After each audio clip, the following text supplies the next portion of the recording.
Sanskriti University for excellence in life. BTech Agri BSc lateral entry. Hi welcome to iDream. Kannappa cinema కోసం industry మొత్తం ఎంతగా ఎదురు చూస్తుందో అందరికీ తెలుసు. మంచు విష్ణు తన శక్తికి మించి కుటుంబం మొత్తం కష్టపడి ఈ సినిమాని తెరకెక్కించారు. అయితే ఈ శుక్రవారం ఈ సినిమా ప్రేక్షకుల ముందుకు వచ్చింది. మరి కన్నప్ప మూవీ ఎలా ఉంది, ఈ మూవీ విశేషాలు ఏంటి, ఇవన్నీ మనకి తెలియజేయడానికి film critic senior journalist Appaji గారు మనతో ఉన్నారు. ఆయన అడిగి మరిన్ని విషయాలు తెలుసుకుందాం. సార్ నమస్తే. నమస్తే రాజా. సార్ ఫైనల్గా ఈ శుక్రవారం కన్నప్ప థియేటర్లో వచ్చింది అండ్ టాక్ ఏందనేది అందరికీ తెలుసు. అవును. సో మీకు ఎలా అనిపించింది సినిమా? అంటే ఓవరాల్గా టాక్ కూడా పాజిటివ్గానే ఉంది.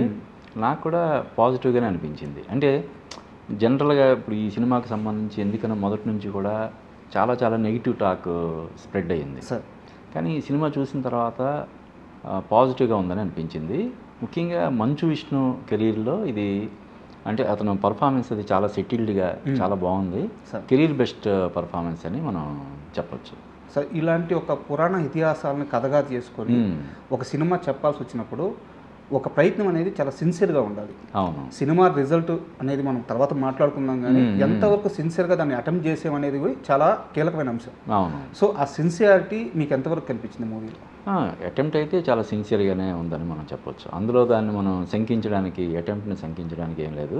మ్యాక్సిమం అంటే ఒక ప్రొడ్యూసర్గా మోహన్ బాబు పేరు ఉన్నప్పుడు కూడా విష్ణువే ప్రొడ్యూసర్ కాబట్టి హీరోగా కానీ ప్రొడ్యూసర్గా కానీ క్రియేటివ్ సైడ్ తను చాలా ఇన్పుట్స్ ఇచ్చానని ఏదైతే చెప్పాడో వాటన్నిటి పరంగా చూసినప్పుడు చాలా సిన్సియర్గా దాన్ని ఎఫర్ట్ పెట్టారు అని చెప్పి మనం చెప్పొచ్చు. కాకపోతే ఏంటంటే దాన్ని ఒక పాన్ ఇండియా సినిమా లాగా చేసే ప్రయత్నంలో ఈ ఆర్టిస్ట్ని ఇప్పుడు శివుడిగా అక్షయ్ కుమార్ని ఇలాగా ఈ శరత్ కుమార్ వేరే ఆర్టిస్టులు అందరూ కూడా ఉండడం ఇవన్నీ కూడా ఇదే సినిమాకి కొంత ప్లస్ అయ్యాయి. చిన్నది ఏదైనా ఒక కొంత మైనస్ కూడా అయితే అయ్యి ఉండొచ్చు. కనెక్టివిటీ విషయంలో కొంచెం ఏదైనా ఉండొచ్చు. అలాగే నాకు పర్సనల్గా ఏమనిపించిందంటే ఇది ఎక్కడో న్యూజిలాండ్లో ఎక్కడో షూట్ చేసామని చెప్పి అన్నారు. అక్కడ న్యూజిలాండ్కి వెళ్ళి షూట్ చేయాల్సినంత ఏముందని అనిపించింది. ఎందుకంటే మన ఏపీ కానీ తెలంగాణలో కానీ ఏదైనా మంచి బ్యూటిఫుల్ ఫారెస్ట్ ఏరియాకి వెళ్ళి షూట్ చేసి సరిపోద్ది కదా అని అనిపించింది. బట్ వాళ్ళకి ఉండే టెక్నికల్ రీజన్స్ కానీ లేదంటే వేరే రీజన్స్ కానీ మనకు తెలియదు కాబట్టి, కానీ మనం చూసేటప్పుడు అది ఎక్కడ ఫారిన్ లొకేషన్లో షూట్ చేసినట్టుగా అనిపించదు. ఎక్కడో మన ఇండియాలోనే లేదంటే ముఖ్యంగా మన తెలుగు రాష్ట్రాలకు చెందినటువంటి ఏదైనా ఒక అటవీ ప్రాంతంలో షూట్ చేశారన్నట్టుగా చాలా న్యాచురల్గా ఉంది. దాని వరకు మనం ముఖ్యంగా ఈ సినిమాలో సినిమాటోగ్రఫీ ప్లస్ మ్యూజిక్ ఈ రెండు కూడా సినిమాకి ఆయువు పట్టుగా మనం చెప్పచ్చు. చాలా బాగుంది. పర్టికులర్గా మ్యూజిక్ చాలా బాగుంది. స్టీఫెన్ దేవస్ ఏదో పేరు ఉంది, చాలా బాగుంది. చాలా సన్నివేశాల్లో అంటే సీన్ని చాలా వరకు హైలైట్ చేసింది బీజిఎం. అవును. అంటే వాయిసెస్ కూడా రెగ్యులర్ వాయిస్లు కాకుండా కొంచెం డిఫరెంట్ వాయిసెస్ తోటి ఉండడం కూడా ఫ్రెష్గా అనిపించింది. బాగున్నాయి. అండ్ కన్నప్ప అనగానే మనకి చాలామంది హీరోలు కనిపిస్తూ వస్తున్నారు. శరత్ కుమార్ గారు ఉన్నారు, మోహన్ లాల్ గారు ఉన్నారు, ప్రభాస్ గారు ఉన్నారు, మోహన్ బాబు గారు ఉన్నారు. బట్ వీళ్ళందరూ ఉన్నా కానీ ఫస్ట్ నుంచి కన్నప్పని భుజాల మీద వేసుకొని ఇంత పెద్ద ప్రాజెక్ట్ని సినిమాగా తీయాలి, వచ్చే తరానికి నేను ఒక మంచి కథ చెప్పాలి, ఒక మంచి విషయాన్ని తెలియజేయాలి అని చెప్పేసి విష్ణు గారు తీసుకున్న ఆ ఇనిషియేషన్ ఏదైతే ఉందో నిజంగా చాలా గొప్పది. సో ఈ ప్రయత్నంలో ఆయన ఒక నటుడిగా, హీరోగా, నిర్మాతగా అండ్ క్రియేటివ్ సైడ్ కూడా ఆయన ఇన్వాల్వ్ అయ్యారు. ఈ మొత్తం రోల్స్లో ఆయన ఎంతవరకు సక్సెస్ అయ్యారని చెప్తారు? నటుడిగా మంచి మార్కులే పడతాయి అతనికి. 80 to 90% మార్క్స్ మనం ఇవ్వచ్చు. అలాగే ప్రొడ్యూసర్గా కూడా మంచి మార్కులు స్కోర్ చేస్తాడు. క్రియేటివ్గా కూడా బాగానే ఉంది. కాకపోతే ఏంటంటే మేకింగ్ పరంగా ఈ విజువల్ ఎఫెక్ట్స్ కానీ గ్రాఫిక్స్ పరంగా కొంత అంటే not up to the mark అని మనకి అనిపిస్తుంది. కొన్ని ఎపిసోడ్స్లో అంత ఇది లేదేమో అని అనిపిస్తుంది కొన్ని చోట్ల. కానీ అది టెక్నికల్ రీజన్స్ వల్ల కూడా అయ్యి ఉండొచ్చు. అదర్వైజ్ అవి ఆ అంశాలు మినహాయిస్తే టెక్నికల్గా కూడా మంచి స్టాండర్డ్స్ అది మెయింటైన్ చేశారు. ముఖ్యంగా పర్ఫార్మెన్స్ పరంగా ఇప్పుడు అక్షయ్ కుమార్ పర్ఫార్మెన్స్ కానీ శివుడిగా అక్షయ్ కుమార్ అనుకున్నప్పుడు ఏంటి అక్షయ్ కుమార్ శివుడు ఏంటి అని మనకు అనిపిస్తుంది. కానీ చాలా బాగా చేశాడు.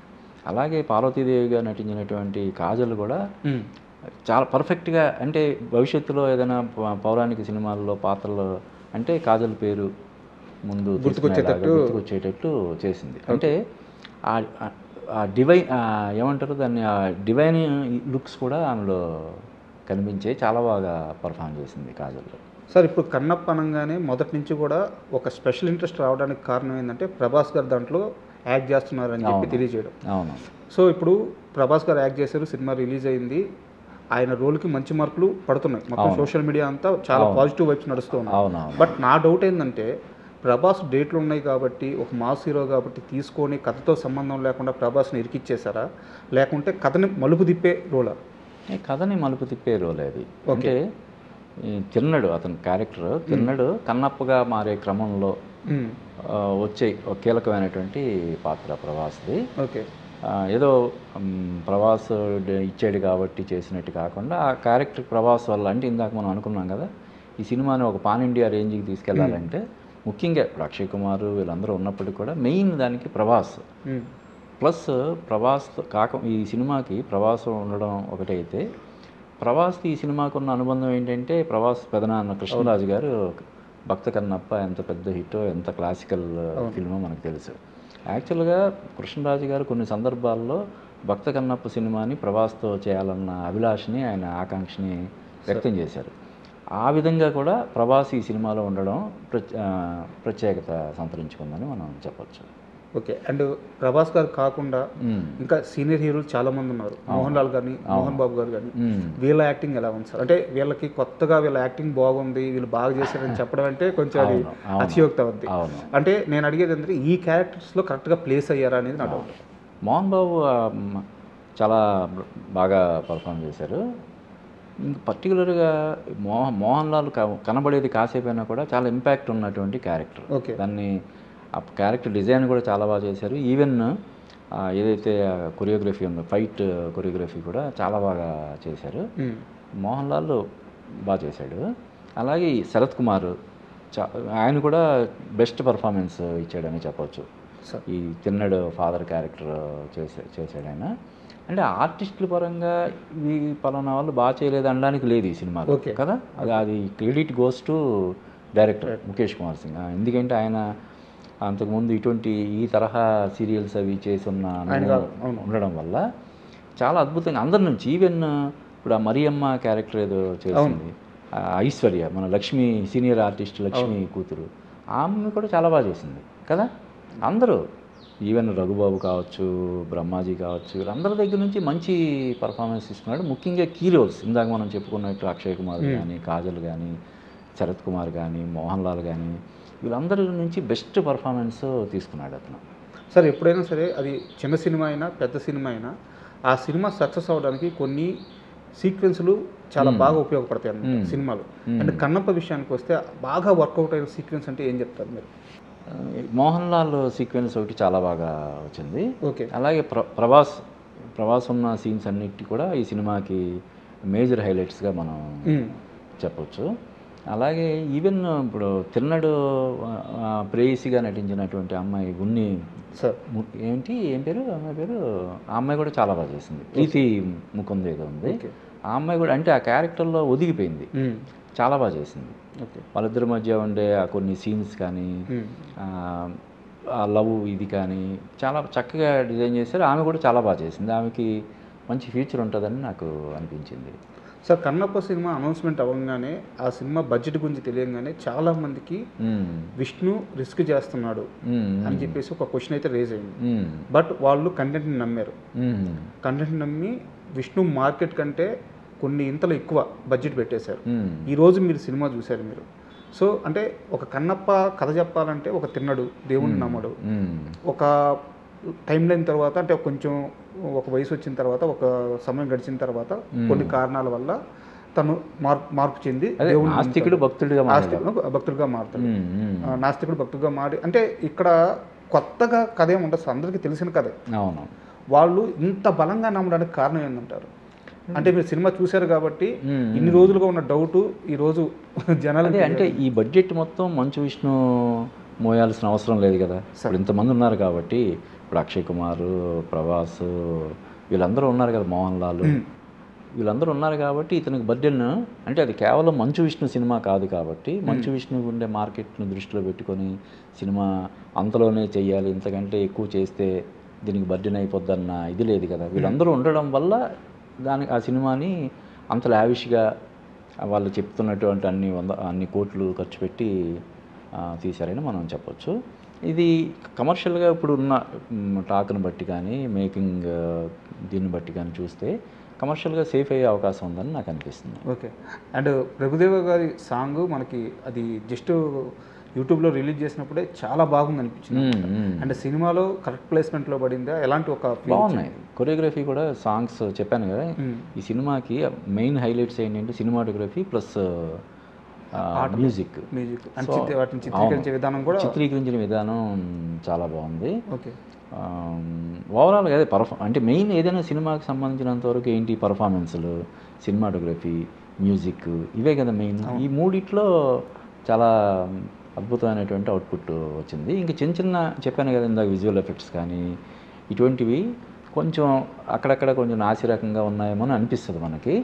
బట్ చిన్న చిన్న లోపాలు అనేవి మనం మినహాయిస్తే ప్రాజెక్ట్లో ఓవరాల్గా సినిమా అంటే ఒక చాలా రోజుల తర్వాత మంచు విష్ణు ఒక మంచి సినిమాతో మన ముందుకు వచ్చాడు అన్న ఫీలింగ్ని ఇచ్చే సినిమాగా మనం చెప్పొచ్చు దీన్ని. సార్, మీరు senior journalist, senior film critic, so మీకు చాలా అంశాలు తెలుసుంటాయి. ఇటు పురాణాల పరంగా కూడా మీకు అవగాహన ఉంటుంది.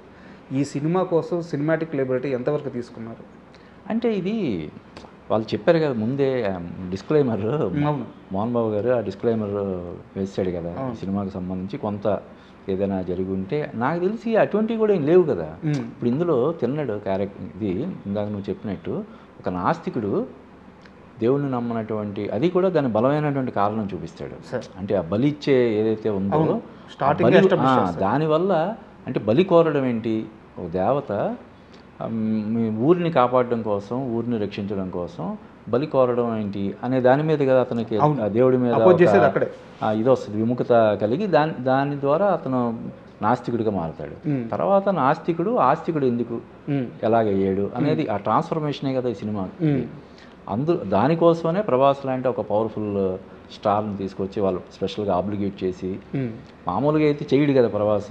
ఇప్పుడు ఆయన సినిమాలకి ఆయన డేట్లు ఇచ్చుకోలేని పరిస్థితులు, చాలా బిజీ ఆర్టిస్ట్. 3 సినిమాలు ఇప్పుడు రాజాసాబు డిలే అయింది, స్పిరిట్ నడుస్తుంది, ఫౌజీ, ఇలాగ ఈ సినిమాలకే డేట్లు ఇచ్చుకోలేని పరిస్థితుల్లో ఈ సినిమాకి ఆయన కాల్ షీట్స్ ఇచ్చాడంటే అది మోహన్ బాబు గారితో ఆయనకు ఉన్నటువంటి అనుబంధం కానీ, మంచు విష్ణుతో ఉన్నటువంటి బాండింగ్ కానీ దానివల్ల ఇచ్చాడు.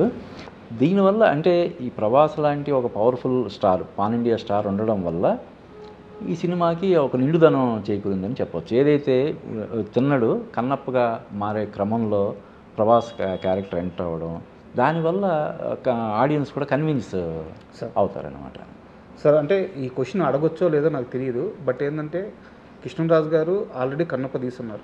అది ఎంత పెద్ద క్లాసిక్ అంటే మా తరం ప్రత్యక్షంగా థియేటర్లో చూడకపోయినా మేము టెలివిజన్లో చూసాము.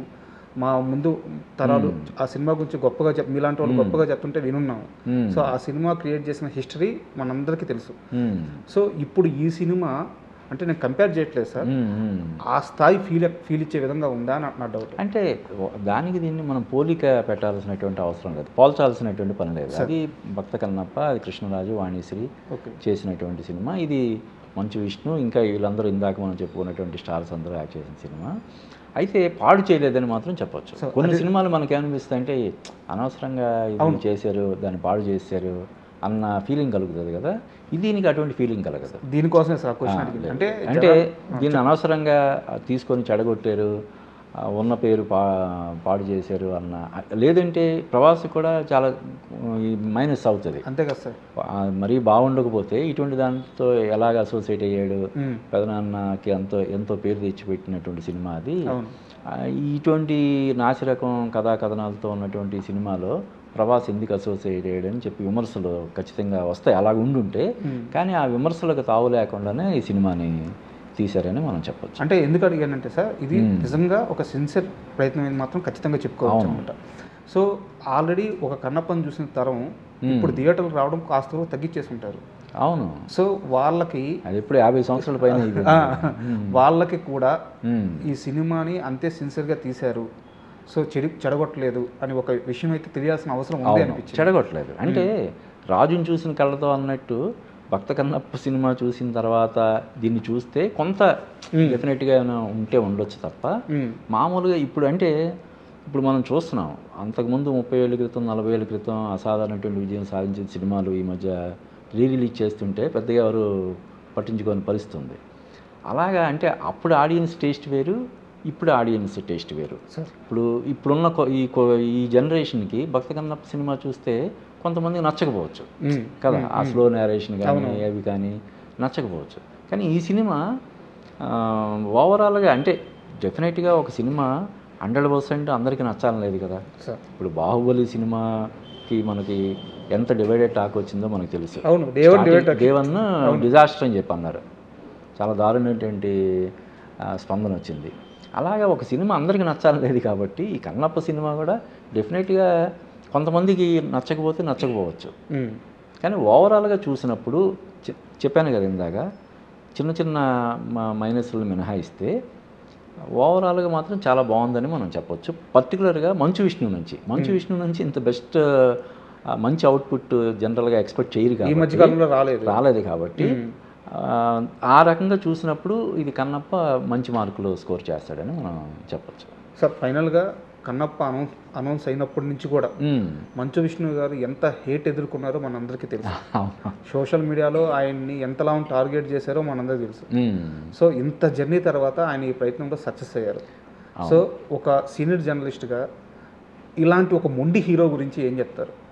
అంటే లైఫ్లో ఏదైనా సాధించాలంటే ఆ మొండితనం అనేది, అంటే మూర్ఖత్వం కాకుండా మొండితనం అనేది చాలా అవసరం. ఇప్పుడు ఈ ప్రాజెక్ట్ అనౌన్స్ చేసినప్పుడు చాలామంది ఎందుకు అనవసరంగా ఇటువంటి ప్రాజెక్ట్ చేయడం అనే విమర్శలు కానీ పెదవి విరుపులు కానీ వచ్చే ఉంటాయి. కానీ వాటిని పట్టించుకోకుండా ముందుకు వెళ్ళడం వల్ల ఇది సాధ్యమైంది కదా. లేదు వచ్చిన ఫీడ్బ్యాక్ అనౌన్స్ అయిన వెంటనే వచ్చిన ఫీడ్బ్యాక్ తీసుకుని ఉంటే ఈ ప్రాజెక్ట్ మెటీరియలైజ్ అవ్వదు కదా. ఇంకోటి ఏంటంటే ఇప్పుడు ఎవరైతే ఈ జనరల్గా ఈ మంచు విష్ణుని కానీ వీళ్ళని ఎక్కువ ట్రోలింగ్ చేసే ఇది ఉంటుంది కదా, వాళ్ళందరూ డిసప్పాయింట్ అవుతారని మాత్రం ఖచ్చితంగా చెప్పవచ్చు. ఇందులో ట్రోల్ చేయడానికి పెద్దగా ఏం లేదు, పని కట్టుకొని చేస్తే దాన్ని మనం ఎవరు ఏం చేయలేం. కానీ మామూలుగా అయితే ఇందులో ట్రోలింగ్ ఎలిమెంట్స్ కానీ భయంకరంగా క్రిటిసైజ్ చేయడానికి కానీ ఇందులో ఏమీ లేదు. ఆ విషయంలో మంచు విష్ణు సక్సెస్ అయ్యాడని మనం చెప్పవచ్చు. ఇందాను అన్నట్టు ప్రొడ్యూసర్గా కానీ, హీరోగా కానీ, క్రియేటివ్ సైడ్ అంటే ఒక రైటర్గా కానీ 3 విభాగాల్లో కూడా అతను సక్సెస్ అయ్యాడని మనం చెప్పవచ్చు. సార్ ఫైనల్గా ఈ సినిమాని యాక్చువల్గా అయితే ఓటీటీకి ముందే రిలీజ్ చేస్తానని చెప్పుంటే ఫైనాన్షియల్గా ఇంకా రిలీజ్కి ముందు కాస్త సేఫ్ అయ్యే పరిస్థితి ఉండేది. ఎలాగా ఓటీటీకి 10 వారాల ముందే రిలీజ్ చేస్తానని చెప్పి ఒక ప్రామిస్ చేస్తుంటే రిలీజ్ అయినా 10 వారాల వరకు 10 వారాల వరకు రిలీజ్ చేయనని చెప్పి ఇప్పుడు కూర్చున్నాడు విష్ణు. సో అంటే ఇప్పుడు ఓటీటీకి సంబంధం లేదు, 10 వారాల తర్వాతే ఓటీటీ రైట్స్ అది పేమెంట్ ఎట్టా అనేది మాట్లాడుకునేది. సో 10 వారాల పాటు థియేటర్లోనే ఉంటుంది. అంటే తను కాస్త రిస్క్ చేసినట్టే, ఎందుకంటే ఓటీటీలకు ముందే కానీ ఇచ్చేస్తుంటే ఒక మంచి అమౌంట్ వచ్చేది. సో విష్ణు అక్కడ కూడా వెనకడు వేయలేదు, 10 వారాలు థియేటర్ రన్ అయిన తర్వాతే ఓటీటీ అని చెప్పి కన్ఫర్మేషన్ ఇచ్చాడు అనమాట. సో ఇంత ముందుగా ముందుకెళ్ళిన విష్ణు ఈ ప్రాజెక్ట్తో ఫైనాన్షియల్గా సేఫ్ అవుతాడా? 100% సేఫ్ అవుతాడు. అంటే ఇప్పుడు మనం చెప్పుకున్నట్టు దీన్ని నెగిటివ్ టాక్ వస్తే అప్పుడు ఓటీటీకి ఎఫెక్ట్ అవుతుంది. పాజిటివ్ టాకే ఉంది కాబట్టి ఓవరాల్గా 80 to 90% పాజిటివ్ టాక్ ఉంది కాబట్టి 10 to 20% నెగిటివ్ టాక్ అనేది నెగ్లిజిబుల్ కాబట్టి ఏ సినిమాకైనా ఓటీటీ మార్కెట్ని ఇది పెద్దగా ఇన్ఫ్లుయెన్స్ చేయదు. పైగా ఇది డివోషనల్ సినిమా కదా, ఖచ్చితంగా ఓటీటీ ఆడియన్స్ దీనికి ఉంటారు. అన్ని లాంగ్వేజ్ పైగా అన్ని లాంగ్వేజెస్ కదా, మొత్తం అంటే ఇర్రెస్పెక్ట్ ఆఫ్ లాంగ్వేజ్ అన్ని భాషల వాళ్ళు కూడా సినిమాని హిందీలో కావచ్చు, తెలుగు, తమిళ్ ఇలాగ అన్ని భాషల్లో కూడా విడుదలవుతుంది కాబట్టి ఆ మార్కెట్ పరంగా డోకా లేదు. ఇంకా అనుకున్న దానికంటే జనరల్గా ఇప్పుడు ఏం చేస్తున్నారు, ఓటీటీ వాళ్ళు ప్రామిస్ చేసిన దానికంటే అంటే అగ్రిమెంట్ చేసిన దానికంటే కూడా నెగోషియేట్ చేసి దీన్ని మేము ఇంత ఇస్తా ఉన్నాం, ఇంత ఇవ్వము, 10% 20% తగ్గిస్తామని చెప్పి అంటున్నారు కదా. అటువంటి పంచాయతీ దీనికే ఉండదు. ఇంకా ఒక 5% 10% అయినా అదనంగా వచ్చినా కూడా ఆశ్చర్యం లేదు. సార్ చాలా థ్యాంక్స్ అండి, ఎందుకంటే ఒక మంచి సినిమా గురించి ఒక మంచి రివ్యూ ఇచ్చారు. మరో సినిమాతో మరి మంచి రివ్యూతో మళ్ళీ కలుసుకున్నాం సార్. Thank you. తప్పకుండా రాజా, థ్యాంక్ యూ.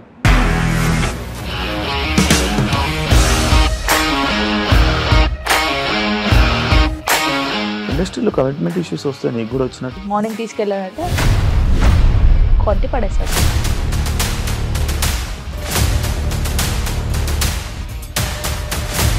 వాళ్ళు కూడా చూడలేదు సినిమా అని చెప్పడానికి కూడా చాలా ధైర్యం కావాలి. అది నిజం కదా, దాంట్లో ధైర్యం ఏంటి? ఇది నెక్స్ట్ డే ప్లేట్ మార్చేస్తే తప్పు కదా. As of now we are comfortable this అని నేను అనుకుంటున్నాను. రష్మిక గారిది మీది ఒకే ఊరంట కదా? నీకు కోపం వచ్చిందంటే బాగా తిట్టేత్తరా? తిట్టేద్దామండి. నిజంగా గేమ్ ని ఎలా చేంజ్ చేయగలిగారు? ఏపీఎస్ఎఫ్సి వాళ్ళకి 6 నెలల్లో నేను 6 లక్షలు కట్టా. బిజినెస్ చేయాలనుకుంటే it is as difficult as riding a tiger.